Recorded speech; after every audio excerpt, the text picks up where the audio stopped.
there's an idea that we are invisible.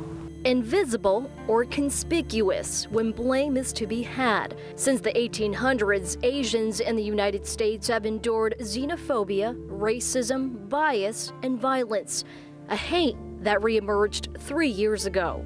Especially after COVID, there's anti-Chinese sentiment.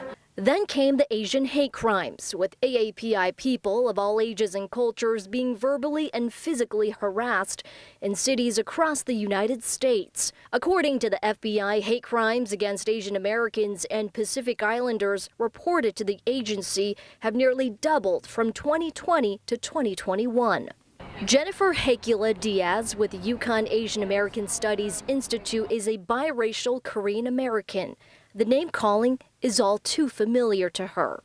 Americans across racial groups who think it's okay to call the COVID-19 virus Wuhan virus, Kung flu, and all these other names that are clearly disparaging. Since the pandemic, AAPI coalitions gradually formed. It became a way for Asian Americans and Pacific Islanders to stick together and not stay quiet. For decades, Asian Americans have been assumed as timid and bashful. But the women I spoke to, and I can speak for myself, that is far from the truth. Actress Michelle Yeoh stealing the spotlight as Best Actress by winning the Academy Award for her role in the movie Everything Everywhere All at Once. Yeoh was the first Asian actress to win this award. Naomi Guerrero, a junior with Quinnipiac University's Asian Student Alliance who is Filipino, calls that moment historical.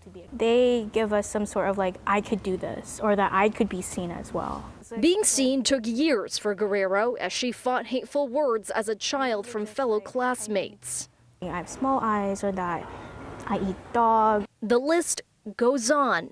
Especially as an Asian woman, more, dragon lady, geisha, sexualized type of stereotypes against me.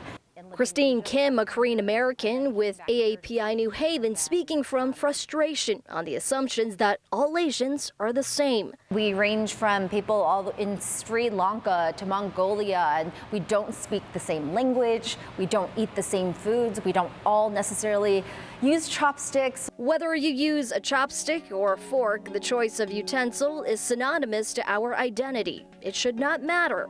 We need respect to each other. And that's critical. Skin color or gender or other aspect should be secondary.